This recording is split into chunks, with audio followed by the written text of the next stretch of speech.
What is good, guys? It's Rey-Jay back with another video. And in this one, I want to break down what's going on with the overall market, what you should be watching for moving forward. I'm also going to talk about some very important levels on Tesla, SPY, Nvidia, and the QQQ. But before I break anything down about all this information, before I get into any more details, let me just mention a couple of things. I am firstly not a financial planner, so take nothing I say as financial advice. And also, if you guys can, please check out the Webull link, which is down below and in the description. If you sign up for Webull, the link down below, and deposit any amount of money into the account, you are guaranteed up to 12 free stocks. This offer ends in just 11 days, so check it out before they run out. Anyways, let's break down what's going on with the market. So, when it comes to SPY, we had a very, very interesting amount of volatility for today. I called out more downside on SPY. I warned you all that this thing was looking bearish to me and there could be more downside. And as you can see, we started off at 426.5. We got a little pop right here for a liquidity grab. And then SPY tanked all the way down to 421.92. So we were correct about the downside. But now that the market has made this full measured move to the downside, that's a 10 points drop almost since where we were yesterday. Now that it's dropped this hard, we started to form an inverse head and shoulders at this 422 area. And it looks like the head could be right here, and the market's trying to uptrend a bit, but it's not necessarily super strong. It's not necessarily extremely weak either. It's just kind of in the middle. So let me just go back here. You will see that on the 30 minutes time frame, we're showing some life. This thing is trying to bounce just a little bit, but it's not really like a strong bounce. It's not pushing to like 424 to 425, 430 or anything crazy like that. It's also not crashing super hard right now. It's kind of like stuck in the middle, kind of like range bound, but it's attempting to uptrend a bit. So we're going to be watching these key levels very, very carefully. Bringing back some drawings, I just want to show you guys that you could draw out a trend line and kind of connect these bottom levels right here just to show how this thing is moving. And you can see it's trying to uptrend right now, but we're going to be watching to see if we can maintain these levels. So like I called out in the morning, right, we had this support right here at 422. If SPY breaks 422, guys, that's when you're going to turn bearish. It's going to come down to 420 most likely if we fail to hold 422. As of right now, it's been holding 422, so it's not really looking extremely bearish just yet. It looks like it's just range bound, but it's making attempts to uptrend. So now that 422 is held, watch 422.5. We have some support there, but it's not that insane. 423 has some support, and then we have some resistance at 423.5, 424.5 above that, 425 flat, so very, very tight resistances. And if you break 425, watch 426.5 for critical resistance. If you want to turn super bullish, you want to see this thing break and hold 426.5. As of right now, it hasn't done that, so it's still looking kind of like choppy. There's an inverse head and shoulders, which is showing some life of this thing attempting to uptrend. It's trying to uptrend, but we'll see if this thing could hold above 423. So watch this very carefully. There's an inverse head and shoulders, so it may continue to uptrend, but it's not looking super strong. It's a very, very slow, kind of like steady uptrend as of right now, and we'll just be watching to see if it can continue to hold up. It's slowly uptrending, but it's not looking very, very strong either. All right, so that's it for SPY. Make sure you watch those levels very carefully. Looking at Tesla, the level I called out on Tesla was 212 as a very, very critical support because that's historical support. The last time we hit 212, we got a monstrous bounce. So now when we look at these levels, instead of bouncing off 212, Tesla actually went a little bit below that to about 210 before getting the bounce. So it's trying to bounce here, it's trying to hold up, but it's not looking that strong. From this point on, I would just say that it's very important to watch this 215 resistance. That's where we have some strong resistance. If we break that, watch 216.8.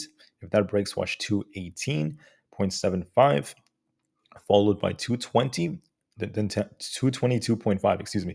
And if we end up selling off on Tesla, you're going to be watching 212 as critical support. If we lose that, there's potential for it to come down to 210. And if that is broken, as of right now, it doesn't look like it's going to break. It's holding up quite decently above that. But if it does somehow break, watch 208 and then 205 below that. Right now, if we look at Tesla, okay, it has a similar structure as SPY. Basically, it's sold off very aggressively. It broke below 212, which is a little surprising. And now 210 is holding us up. However, despite that, we have an accumulation structure right here as Tesla is starting to form kind of like an inverse head and shoulders like structure. And it's trying to get back above 215. So Tesla's showing some life.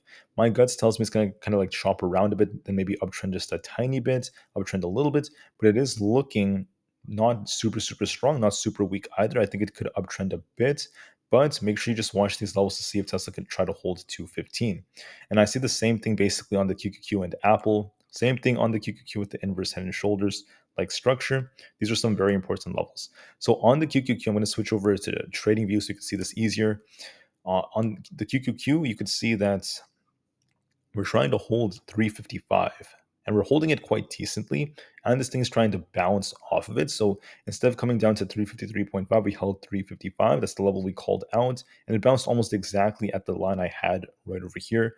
So with that happening, we're going to be watching some critical resistance. Right now, there's a little resistance at 357.5, and above that, we have 358. If we break 358, there is potential for 359. That's where we have this previous support becoming resistance. Then above that, we have 360 flat, then 361.69. So I do believe there's going to be a lot of like range bound price action very close to the mid 357s to 358. And we're going to be watching that very carefully. For support, if it starts sinking again, you're going to be watching key support at 356. If we lose that, watch 355 flats, very close to like 355.25 to be more exact. And if that fails us, we could see it sink towards 35. This is basically 354.5. So what do I think is more likely for the triple Q? Let me make this simple. We sold off more. I was calling out off more downside on the QQQ. Yes, we did sell off just like I predicted. And now we're trying to rebound intraday. We have an inverse head and shoulders like structure. We're testing 357.5. If we manage to break and hold this 357.5 to 358 level, we're going to be watching the 200 EMA right here at the 5-minute time frame. That's going to be around 359 basically. That's the level I called out. So watch that very carefully. It is trying to uptrend like SPY, so there's some potential for upside. On Nvidia, we talked about this thing potentially coming down towards these low levels, such as like 410, maybe even 407 to 409. Yes, Nvidia kind of pumped and came all the way down like we predicted. Now it's trying to rebound intraday. So, what are some levels to watch for on Nvidia? Nvidia is trying to push up right now, but we're going to be watching 420 in particular. That's where we have some significant resistance. If we break 420, I'm going to be watching this 423 area, then 425 above that. And if we get above 425, that's going to be a bullish signal for Nvidia. It's going to start pushing towards this resistance right here at 428.5, 430, and these higher levels up here. But we first have to get above 425, and we're slowly uptrending. If we reject and come all the way back down, I'm going to be watching some very key levels. I actually have them right here. So one of the levels to watch for is going to be this support at 415. If we lose 415, watch 412.25, then 410.78. And if we lose that, then 409 is a possibility. However, Nvidia is getting very close to testing the 5 minutes 200 EMA, very close to this 420 zone. So I believe Nvidia has some upsides, trying to uptrend a little bit very slowly. It's not like super strong. It's not trying to squeeze like anything crazy. It's just a very slow and steady uptrend, and may kind of like maintain these ranges until the end of the day. So it's slowly uptrending, very slow, steady uptrend, which is very healthy. The market dropped very hard, so it's good to see some uptrending. And it's finally time for this to happen. In the morning, I called more downside, guys, and that is what happened. We did actually drop from that point on. And now intraday, the market is trying to reverse. And so we finally established a possible temporary bottom before more upside. I want to make that as clear as possible. Last but not least, for Apple stock, this came very close to the level I called out. Let me just show you what this level was. So on Apple, I told you that if we broke below 174, okay, if it broke 174, watch 172.61. That's the level I had right here. I never changed this. And we ended up bouncing off 172.64. So 3 cents away from my target. We bounced off of this, came right back up, and we managed to break above 174, which is a good sign. Watch 174.5 as resistance. If it breaks this, 175 is a possibility. Then there's going to be resistance around 175.8, then 176.5 on Apple. And now I just want to call out that if you look at Apple, we're approaching our 200 EMA on the 5-minute time frame. We've been uptrending nicely, so it did sink very hard as we predicted, and we got a nice bounce after that. We have a nice inverse head and shoulders like structure again on Apple. So we're going to be watching to see if Apple could try to get above 175. If it manages to achieve that, there is potential for it to get back to 75.6 and almost 176. So right now, if it manages to get above, excuse me, the 200 EMA on the 5 minute time frame, there's going to be more potential, but just watch this all very carefully. Anyways, guys, just watch these levels, do what you have to do, and I'll see you guys later on for the final video of the day. I really appreciate all of you, and peace out.